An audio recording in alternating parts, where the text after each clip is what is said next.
Assalamualaikum warahmatullahi wabarakatuh. Sampurasun Baraya. Welcome back to my channel Baraya. Hari ini saya bukan kedatangan sih, tapi saya mendatangi saudara yang ada di sebelah saya ini. Saya akan sedikit tanya-tanya mengenai Vespanya dia. Kenapa saya ingin tanya-tanya? Karena Vespanya ini, Vespa Super tahun 1977, saya waktu pertama kali melihat pajaknya mati di 2013 atau 2016, saya lupa lagi. Tapi sekarang udah 2026, gila nggak tuh? Bagaimana sih dia bisa ngurus pajaknya seperti apa, terus biayanya habis berapa, dan kita akan bahas di video ini. Nah, jadi kita kenalan dulu nih sama abang yang satu ini. Bang, kenalin bang, namanya siapa bang? Halo Baraya, saya Rizky dan ini Vespa saya. Bang Rizky dengan Vespa Super 1977. Nah, di sini saya mau bertanya nih Bang nih. Bang Rizky pertama kali dapat Vespa ini gimana ceritanya nih Bang nih? Panjang ceritanya Bang. Panjang ya? Panjang itu seperti apa nih? Kayak kereta api atau kayak trailer gitu kan? Kayak jalan tol. Wajib kayak jalan tol. Gimana tuh ceritanya? Jadi Vespa ini tuh saya dapat dari bapak-bapak yang nggak sengaja. Waktu itu jadi ceritanya gini. Waktu itu saya nih lagi makan malam kan, di salah satu tempat makan nasi goreng di Tanjung. Nah, saya lihat tuh ada bapak-bapak yang bawa Vespa ini. Dia mungkin lagi beli juga makanan. Karena saya senang kan ya, senang lihat Vespanya. Terus saya juga senang sama Vespa itu, motor klasik. Saya iseng-iseng, saya deketin lah bapak-bapak itu kan. Ngobrol, basa-basi, kenalan, yang akhirnya saya coba rayu buat nanya, ini Vespanya bakalan dikeluarin atau enggak gitu. Singkat ceritanya seperti itu ya. Jadi langsung aja nih kira-kira nih Baraya, ini orang nomor berapa nih sama si bapak-bapaknya itu kira-kira nih? Atau ini rahasia dapur? Kalau teman-teman Vespa mungkin udah pada tahu lah ya, range harga Vespa mulai dari yang kosong tanpa surat, terus yang sebelahan, terus yang full paper, kondisinya bagus, catnya masih original atau tidak, atau banyak PR-nya. Itu udah tahu lah teman-teman Vespa, apalagi Bang Arif kan yang sering berkecimpung di dunia pervespaan duniawi. Baru juga saya. Jadi ya sekitar lah kan. Jadi sebenarnya bukan masalah harganya ya, tapi gimana nih caranya saya dapetin hatinya si bapak supaya Vespanya ini diturun-temurunkan dan saya selamatkan gitu. Jadi saya tuh pengen menyelamatkan di Vespa gitu, jangan sampai tidak lestari gitu. Makanya kita lestarikan, kita coba rayu, dapat gak nih Vespa ini? Kalau dulu kondisinya nggak seperti ini. Gimana tuh ceritanya?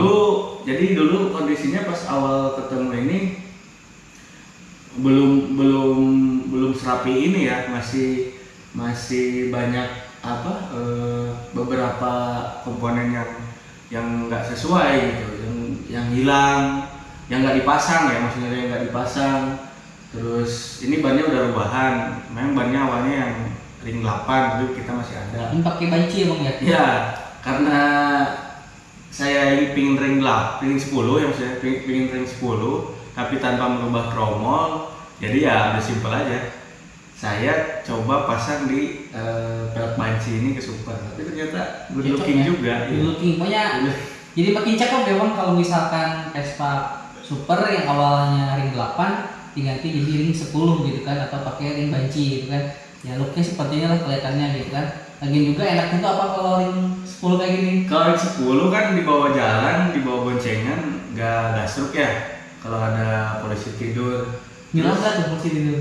Hah? Ngilang mau polisi tidur. Kalau polisi tidur mah ngorok-ngorok aja, tidur aja, cuman ngejeduk nih ke kolongnya. Nanti knalpotnya pada penyok-penyok kan. Nah cuman ada cerita lucu lagi sebenarnya yang basa-basinya sama si bapaknya ini. Kan saya pakai Matic tuh. Gue tawarin Maticku, mau gak ditukar sama Matic kan? Matic Japangan gitu ya? Iya, pakai Mio. Mau gak Pak ditukar sama Mio? Wah, bapaknya ketawa dong. Cuman ya dia pas saya cerita panjang lebar, saya ceritain saya punya Vespa 1 di rumah, terus saya senang, mungkin dia tertarik juga karena dia bilang Vespa ini jarang dia pakai lagi. Jadi udah bisa dibilang nggak keurus ya, sampai tepongnya tuh ada yang keropos gitu. Sayang sekali, padahal bodinya ini masih lempeng, utuh gitu. Apa itu lempeng? Masih lurus. Lurus ya.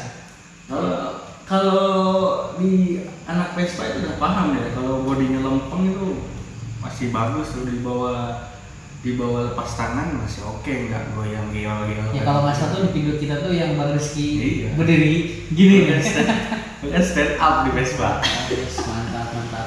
Ini nih Bang nih, kalau ngeliat dari Vespa ini nih ya, kelihatannya ini catnya nih masih ori, tapi kalau nggak salah ini catnya timpahan juga ya. Jadi pas aku tanya ya, aku lihat kan kalau Vespa itu kan yang keren gini jarang nih, paling juga yang coklat muda.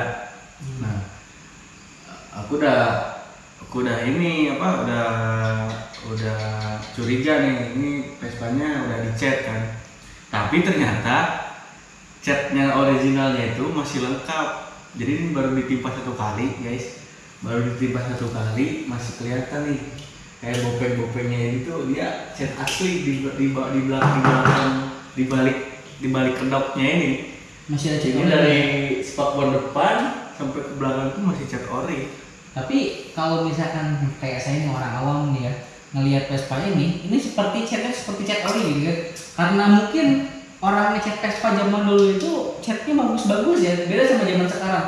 Ketika kita ngecat Vespa udah harganya mahal, terus hasilnya itu kadang-kadang di luar ekspektasi kita gitu kan. Nah ini kayaknya ketika zaman dulu ngecatnya rapih banget gitu kan, meskipun ditimpa langsung gitu kan tanpa dikerok dulu, tapi hasilnya cukup bagus ya. Sampai berapa tahun berarti? Dari 77 nggak tahu nih dia ngecat, aku nggak tahu ya kalau Upi ngecatnya dia ditimpa itu tahun berapa. Cuman ya kondisinya seperti ini, catnya kuat. Jadi saya coba kelupasin nih pakai thinner biar dapat warna aslinya. Kelihatan di belakang tuh ada meni merahnya, itu masih ada meni merah. Si catnya ini kuat betul. Padahal tuh udah saya coba pakai berbagai macam thinner dan digosok tuh memang dia muncul warna aslinya, cuman nggak langsung hilang cat yang luarnya ini. Jadi malah apa istilahnya, banyak waktu lah yang harus dikorbankan Waktu dan usaha. Iya, usahanya harus lebih gitu. Nggak tahu nih catnya di mana sih bapak ini, bagus betul. Bagus ya. Nah tadi kan saya nanyainnya harga nih, Bang Rizky katanya rahasia dapur. Tapi kalau kita ngobrol-ngobrol masalah harga nih ya, ngobrol-ngobrol masalah harga, saya tahu sebenarnya harganya berapa. Dan ini adalah orang yang sangat beruntung gitu kan, dapat harga sekian dengan kondisi Vespa. Bisa dibilang ini ngaleng meskipun di Teknong itu ada beberapa kropos, karena pas disimpan katanya tuh dulu pas simpen si Vespanya tuh tepungnya dibuka taruh di bawah ya, kena air endapan atau apa gitu kan. Nah ngomong-ngomong harga Vespa, gila nggak sih harganya sekarang gitu kan? Sekarang tuh Bang, harga Vespa itu gelap. Nggak tahu nih para pecinta Vespa, para owner-owner yang ini medsos kan banyak tuh, komunitas digoreng terus guys. Goreng terus gila guys. Ingat nggak dulu tuh saya nih dapat Vespa pertama itu PX tahun 87, lengkapan cuman body inilah catnya udah busuk tapi ngaleng. Itu harganya tuh satu Android yang kecil banget Samsung, kalau dijual tuh harganya 500.000 ditambah uang cash 500.000, dan juga dia minta tambah lagi uang cashnya kurang lebih itu 1,5 juta. Nah sekarang pengen dapat bahan yang seperti itu harganya gila Gila, asli gila harganya. Apalagi yang seperti ini gitu kan. Nah yang seperti ini harganya kalau di media sosial, di Facebook atau di OLX atau di mana lah gitu kan, coba kalian cari harganya pasti di atas 10 juta. Iya kan? Itu kondisi lengkapan, kondisi catnya biasa saja, dan juga pajaknya pasti mati. Iya nggak? Yang paling utama nih kalau memang teman-teman nyari Vespa itu harus benar-benar niatnya harus bagus dulu. Niat gimana? Jadi kenapa nih ceritanya saya beli Vespa ini tuh gara-gara dia nih, gara-gara Bang Arif ini. Jadi kan beli Vespa di Paijo.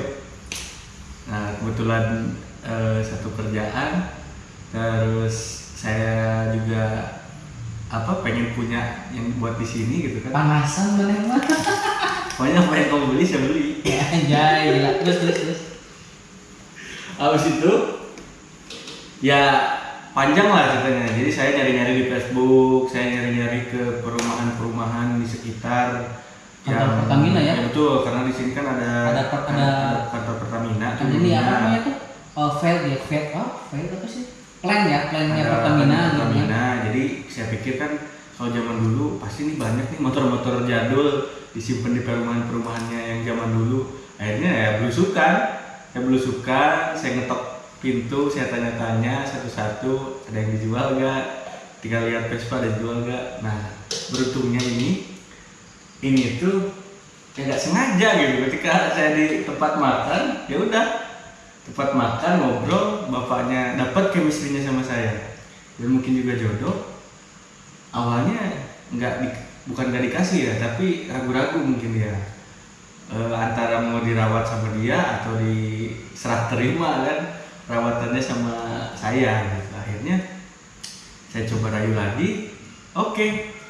Maksudnya bukan oke, jadi saya diundang ke rumahnya, bolehlah katanya main-main, ngobrol kan. Nah saat itu ajakin dia buat cek TKP kan, di mana ini Vespanya diparkir kan. Seperti apa. Dan juga kalau misalkan kita mau beli Vespa tuh kan bagusnya datang ke TKP-nya langsung, cek unitnya langsung, jangan tergiur dengan harga murah. Kirim bang, bohong gitu anjir, gila. Nah, tapi kalau udah toko atau tempat jual yang terpercaya punya nama mah bisa aja kan. Bisa lah. Cuman kalau kita lihat kayak di postingan Facebook, kalau bisa ya COD, cek PC, cek engine, dan itu lebih jose ya. Iya. Jadi kalau misalkan kita beli langsung COD ke tempatnya itu, apalagi dengan owner yang sebelumnya langsung itu, kita bisa menanyakan satu hal, history Vespa. Nah, itu nilai jualnya. Jadi ketika kita mau ngeluarin lagi nih barang kita, saya mau jual lagi. Nah, jangan kalian pendam cerita awal Vespa ini dari mana gitu kan. Nanti kejadian kayak Vespa punya saya tanya ceritanya gimana, dia nggak tahu ceritanya. Ternyata kalau si Paijo itu bukan tangan pertama tapi udah tangan keberapa, soalnya tangan pertamanya itu pegawai Pertamina. Seperti itu. Nah kalau yang ini guys, ini spesial banget nih. Jadi kita kesana namu ya, nggak bawa duit sebenarnya. Jadi kita coba iseng-iseng nanya, terus ngerayu. Nah habis itu kita diajak ngopi, cerita dari si bapak itu. Ternyata ini Vespa, dia bilang itu memang dia belinya di Banjarmasin ya. Dia beli di Banjarmasin tahun 78. Jadi bisa disebut tangan pertamanya dia. Sampai sekarang guys. Jadi kalau di plat nomornya itu dia pernah, bapaknya itu pernah ngisiin pajaknya itu sampai di platnya itu sampai 2016. Jadi maaf tadi videonya kepotong, habis baterai kameranya. Nah kita lanjut lagi ya. Tadi kan sampai Banjarmasin nih Vespa, gimana nih bang? Iya lanjut ya. Jadi ini Vespa tangan pertama di bapaknya. Dia dapat di Banjarmasin tahun 78. Nah sampai dibawa ke daerah Tanjung Tabalong, itu dia sempat ngisiin pajak sampai 2016. Bukan pajak tapi plat ya. Platnya sampai 2016, pajaknya sampai 2013. Jadi dia ngisiin sampai 2013, platnya sampai 2016. Ya itu syukur alhamdulillah gitu. Karena mungkin jodoh ya udah kita dengerin ceritanya mulai dia pakai ini Vespa dari yang nggak tahu ya Grace atau gimana, pokoknya dia dapat tahun 78, dipakai dia kerja ke daerah Jaro 3 tahun, habis itu di Tanjung. Nah 2006 Vespanya jongkrok tuh, Milih pakai masih pakai ya, tapi pajaknya tetap diisiin sampai sama dia sampai 2013 katanya. Nah itu punya anak, si anaknya ini kurang demen nih sama Vespa ini.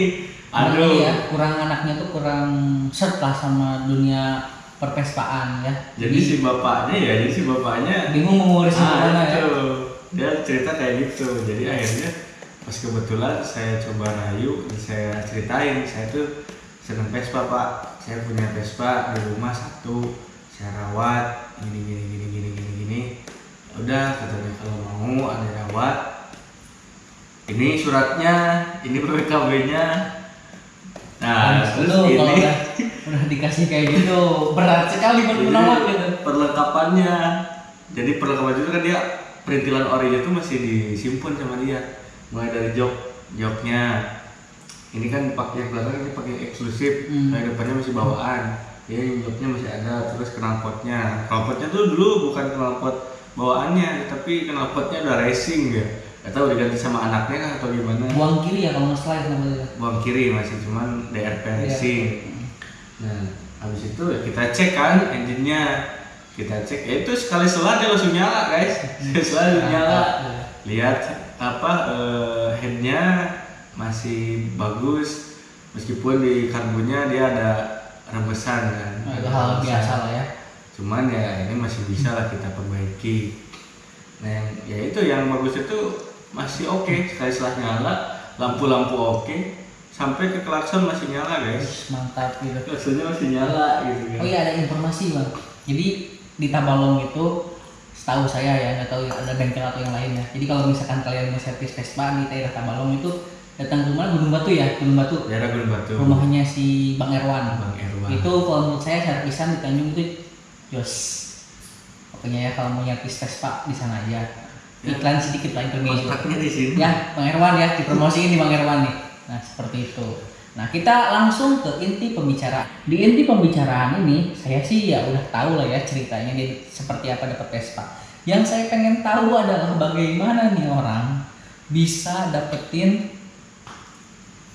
pajaknya isi sekarang, platnya isi sekarang, yang otomatis menaikkan harga Vespanya gitu kan. Pasti jadi naik ya.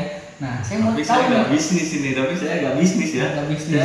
Saya senang Vespa gitu. Kalau ada yang harganya cocok. Bisnis itu namanya dasar. Nah intinya gini sih Bang Rizky, saya pengen tahu nih bagaimana cara ngisiin pajak Vespa yang udah mati lama. Ya 2013 pajaknya udah mati, platnya 2016 itu kan udah kehitung lama tuh matinya tuh. Kalau misalkan kita mau ngurus sendiri pakai biro jasa, saya masih ingat nih di Bandung itu pernah ditawarin kalau mau ngisiin pajak yang matian, saya nggak tahu ya matiannya berapa lama. Itu diminta harga tuh 2,5 juta, 3 juta gitu, harganya tinggi-tinggi. Nah gimana nih Bang Rizky di Tanjung Tabalong ini dengan plat DA ngisiin pajak sampai hidup nih dari matian, berarti 16, 17, 18, 19, 20, 21, 6 tahunan lah mati. Ya platnya. Oke. Sebelumnya nih saya tuh kan memang saya juga punya tuh di rumah di kampung Vespa juga PX kan. Tapi itu plat Sukabumi. Itu sebelahan PKB-nya aja. Nah, dari situ saya mulai cari-cari informasi gimana caranya buat melengkapi surat-suratnya ini, biar SNK-nya gitu kan dibikin lagi. Waktu itu sempat di Sukabumi saya punya teman juga di Samsatnya.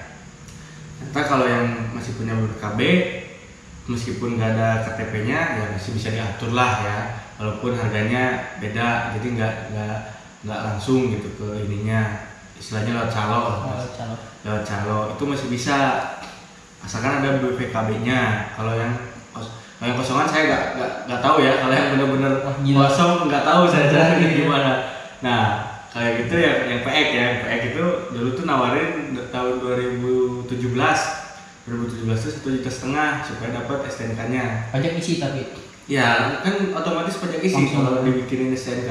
Karena dulu tuh hanya punya PKB-nya aja. Jadi kalau KTP nggak ada. Jadi kalau beli Vespa itu lebih baik BPKB-nya aja daripada cuma STNK-nya. Yang lebih baik full paper. Nah iya, seperti punya saya full paper gitu kan. Nah, lanjut Lebih baik Mas, full kita paper. Nah, itu yang Vespa saya yang PX ya, isi senja. Nah, masih senja, mantap. habis itu, nah saya dapat ini, yaitu bener-bener beruntung nih saya dapat full paper. Orang yang punyanya masih ada, otomatis KTP masih ada nih, KTP masih ada. Yes. Otomatis gampang kita kalau mau ngisiin, meskipun dia telat ya, misalnya nggak dibayar pajaknya, gampang, kita sangat gampang sekali kalau mau ngisiin pajaknya lagi. Jadi dokumennya yang paling utama yaitu ada BPKB asli, STNK asli, sama KTP yang punya. KTP-nya itu KTP KTP asli enggak. atau ini fotokopian? Kalau mau cuma memperpanjang atau balik nama, fotokopian nggak masalah. Gitu. Jadi kita lanjutin aja atas nama yang punya sebelumnya. Nah kebetulan yang ini saya nggak balik nama tapi masih pakai KTP yang punyanya yang lama gitu. Dan juga saya juga masih komunikasi sama bapaknya, jadi gampang kalau mau balik nama ya tinggal kita minta lah, maksudnya pinjam dulu KTP-nya buat dibalik namakan. Nah itu yang pertama kan tadi BPKB, STNK sama KTP.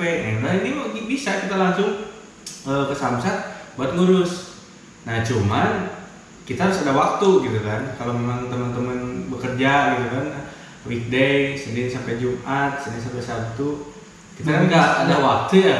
Libur 2 minggu sekali. Saya juga cari info, masih ada calo guys. Bukan calo ya, tapi orang dalam. Kenalan lah ya, kenalan. Jadi ya kita harus jago lah, speed ya, kenalan, nyari teman kan, buat bisa memperlancar urusan kita gitu. Nah kebetulan saya punya kenalan di Samsat sini. Dia nawarin kalau memang mau terima beres ya sekitar 1,5 lah, 1,5. Ya yang penting ya itu difotoin aja BPKB STNK-nya. Dokumen-dokumennya ya dokumentasi. Cuman jadi kita nggak datang ke sana.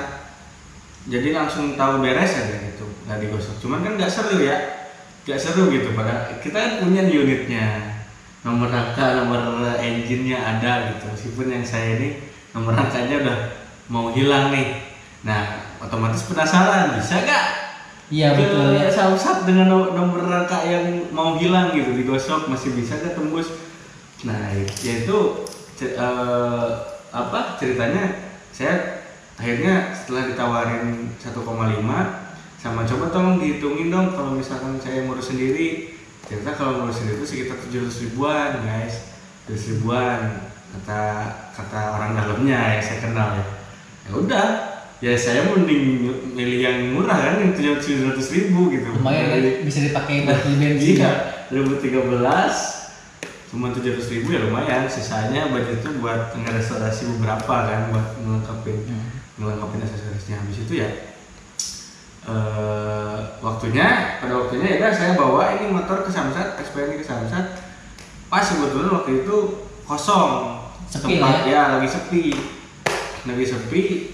Ku bawa parkir di depan tempat gosoknya itu, langsung bang, saya mau perpanjang pajak saya nih 5 tahunan. Oke, bawa aja ke sini Pak motornya, kata dia kan.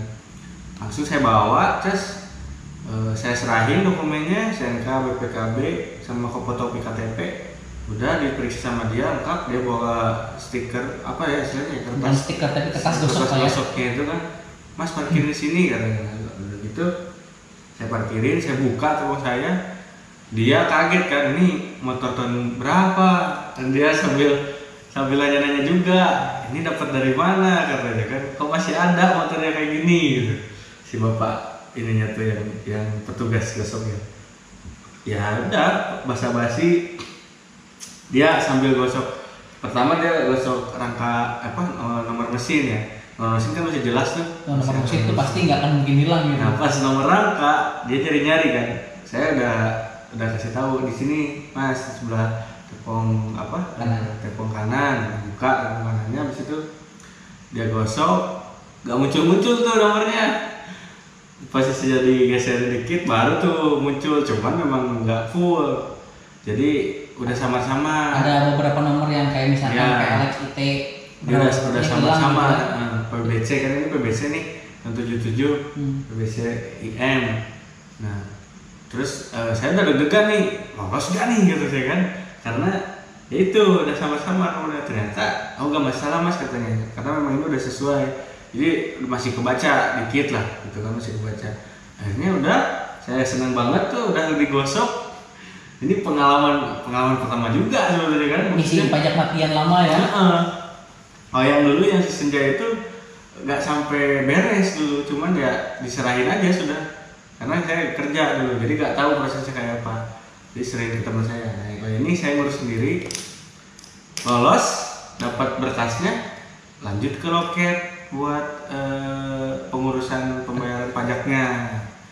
Nah singkat cerita saya masuk loket 1 buat serahin berkas, kemudian nunggu nomor antrian. Nah yang ditunggu-tunggu datang, yang saya penasaran tuh pajaknya dan dendanya itu berapa sih? Oh iya, belum ketahuan ya. Karena kan Ketahuan tadi kan tahu. baru estimasi perhitungan si petugasnya sekitar 700 ribuan lah ya kalau misalkan ngurus sendiri. Nah jadi gimana nih Bang Rizky, berapa nih? Jadi itu sempet kaget juga, ternyata pas dipanggil nomor sekian, saya masuk langsung ke pembayaran untuk bayar pajak sama denda. Dijelasin nih, ini Vespa, ini motornya katanya bayar pajak cuma sampai tahun 2013 mas. Oh iya kata saya, oh iya. Nah karena berhubung lagi pemutihan, nah itu tuh Fungsi pemutihan ya. jadi kita harus benar-benar cerdas gitu. Jadi beli momennya ya. Momennya itu harus tepat kalau mau oke gitu. Nah habis itu ternyata saya cuma bayar 600 ribu aja. 600 ribu 600 ribu aja. 6 tahun setahun 100 ribu berarti ya. Nah, sama denda dan lain-lain itu. nggak tahu tapi ya maksudnya karena waktu itu ya cuman saya disuruh bayar 600 ribu gitu kan buat sampai jadi si pembayaran pajaknya. Ya udah, saya bayar, udah saya bayar, saya tunggu dokumennya yang dibikin kan sama orang samsatnya. Nah yang jadi tagline, yang jadi highlight ya maksud saya, jadi highlight di sini pas ketika teman-teman nanti perpanjang dokumen kayak SNK-nya pajaknya harus jeli ya, dibaca dulu namanya bener gak, nomornya sesuai gak dengan BPKB-nya. Nah yang saya ini pas saya lihat ada kesalahan penulisan nama dan nomor mesin. Bahaya itu. Jadi kalau yang paham kan nanti wah ini kok nomornya kayak gini gitu beda, kan. Gitu kan. Nomornya kayak gini Harga pun pasti jadi jatuh lagi gitu. Iya, padahal kan kesalahan di samsatnya. Akhirnya ya mau gak mau saya terima dulu tuh yang SNK sementaranya. Tapi saya sampaikan bahwa namanya ada kesalahan penulisan nama dan ada kesalahan penulisan nomor mesin. Jadi saya balik lagi ke 4 tuh buat verifikasi datanya sama adminnya. Yaitu diperiksa lagi, dia bilang gini, ya udah mas, gak apa-apa pakai yang ini aja dulu, nanti kesini lagi tanggal sekian, bilangin buat bikin dupnol. Apa tuh dupnol? Nah saya juga gak kopi ya dupnol itu apa, cuman istilahnya dupnol tuh kalau saya lihat itu kan dia tuh jadi duplikat buat SNK, buat pembikinan SNK, buat istilahnya apa, revisi SNK, data revisi SNK. Jadi pas saya udah jadi itu ya, udah pas tanggalnya sekian saya kesana lagi, saya bilangin ke adminnya saya bikin dupnol atas nama SNK yang ini, yang namanya saya bawa tuh, yang fotokopian yang saya bawa dibikin. Ternyata pajaknya jadi 0. Iya, nah nanti kita akan coba potokan si bagian pajak yang jadi nolnya ini. Saya juga penasaran sih dupnol itu yang kayak gimana gitu kan. Lanjut bang. Pajaknya 0 karena ada perubahan nama dan nomor mesin ya, nomor mesin, sehingga si pembayaran pajak itu kan udah dibayar sebelumnya. Ya, nah yang ini kan nggak ada pembayaran sama sekali, jadi cuma revisi aja. Jadi ada kan SJKW, WLL yang kayak pajak-pajak TNKB, gitu. ya TNKB itu 0 semua guys. Jadi kalau gue liatin ke polisinya, bayar pajaknya berapa nih? 0 pak, saya bebas pajak. Motor bebas pajak, padahal kesalahan dari petugas ya. Nah, itu cuma duplikatnya aja. Nah, STNK-nya yang ada tulisan pajaknya masih ada. Jadi per tahunnya itu cuma 38.000 Vespa ini itu 8.000 satu tahunnya itu pajaknya cuma 38.000 gitu. Nah habis itu saya terima dupnolnya itu diurusin lagi sampai sekalian ngambil platnya. Kalau platnya kan udah bener udah sesuai. Pas ngambil plat saya ambil tuh yang dupnolnya sama yang diurusin lagi kan, dibenerin namanya. Udah tuh dapat lengkap STNK, TNKB, namanya sudah sesuai. Itu cek lagi, periksa lagi ada yang salah gak, bener-bener ya yang jeli namanya, nomornya, tahun pembuatannya. Kan bisa aja saya bikin jadi tahun 1960 kan. Yang jadi makal itu. Tapi kan unitnya kayak gini, teman-teman yang suka Vespa pasti tahu. Iya, makanya harus sesuai dengan surat bawaannya. Kebetulan ini BPKB-nya masih BPKB lama, warnanya warna merah guys. Mantap. Jadi ya kesimpulannya itu, kalau menurut saya pribadi kesimpulannya itu intinya ketika kalian akan ngisiin pajak Vespa ataupun plat nomor Vespa, pastikan Vespanya itu ada BPKB-nya asli, STNK asli, dan KTP pemilik. Itu intinya tuh. 3 ini ya udah kalian mengurus sendiri bisa kalau ada waktu, tapi kalau nggak ada waktu kalian bisa menggunakan jasa biro jasa. Tapi ketika kalian menggunakan jasa biro jasa, itu harganya pasti 1 kali lipat atau 2 kali lipat seperti itu. Nah tapi nih ngomong-ngomong ini Bang Rizky nih mengenai apa namanya nih perpajakan tadi nih, kalau misalkan kita nggak punya BPKB lengkap, STNK ada, tapi nggak punya KTP nih, kira-kira itu gimana nih kalau nggak punya KTP nih? Ini yang pasti bingung juga nih. Soalnya apa? Si Paijo sama pajaknya isi, BPKB ada, STNK ada, KTP kagak ada, bingung. Jadi kalau kasusnya kayak gitu, itu kalau kasusnya kayak gitu berarti kan KTP-nya nggak ada nih, orangnya kita nggak tahu. Nah kalau jalur reguler, kalau jalur umum, karena saya cari informasi juga waktu itu, harus dicari tahu tuh di STNK pemilik terakhir namanya siapa, tinggalnya di mana. Harus saya tahu dulu itu. Habis itu datangin tuh apa namanya RT RW atau kepala desa yang di situ yang tertera di STNK-nya. Kalau memang masih ada ya kita cari orangnya kan sampai dapat. Kita pinjam. Ya kita sampai dapat. Tapi kalau memang udah nggak ada dan nggak tahu maksudnya, ya kita bikin surat sama pemerintahan di situnya. Pejabat RT sama RW. Apakah orangnya udah pindah atau enggak? Nah itu bisa jadi landasan pas mau perpanjangan pajak ketika nggak ada KTP pemiliknya. Jadi kayak bisa diajukan. Kayak apa namanya, bikin surat keterangan lah ya bahwa yang bersangkutan sudah tidak berdomisili di sini atau yang bersangkutan telah meninggal. Biasanya seperti itu. Tapi kalau kalian memang kasusnya misalkan nih yang punya sebelumnya ternyata udah meninggal, alangkah baiknya ya Vespa kalian langsung dibalik namain gitu. Lebih bagus dibalik namain langsung. Jadi nggak ribet-ribet lagi ya. Ya, jadi udah nanti perpanjangan pajak selanjutnya udah atas nama kita sendiri. Nah cuman kalau nggak mau ribet, ya tadi pakai biro jasa aja. Pakai biro jasa itu udah jelas, tinggal kong kali kong. Ya sama kayak saya kemarin tuh saya sedikit cerita ya, si Paijo itu bulan Februari 2021 kemarin pajaknya habis. Nah saya isiin, bingung kan KTP-nya nggak nemu, mau nyari alamatnya susah, soalnya alamat dulu tuh tulisannya cuma gini, kecamatan, terus desa, udah gitu doang. Bingung kan, alamat rumahnya di mana, ini di mana, ya udah. Saya pakai jasa biro jasa, itu saya kena harga di 175.000 bersih.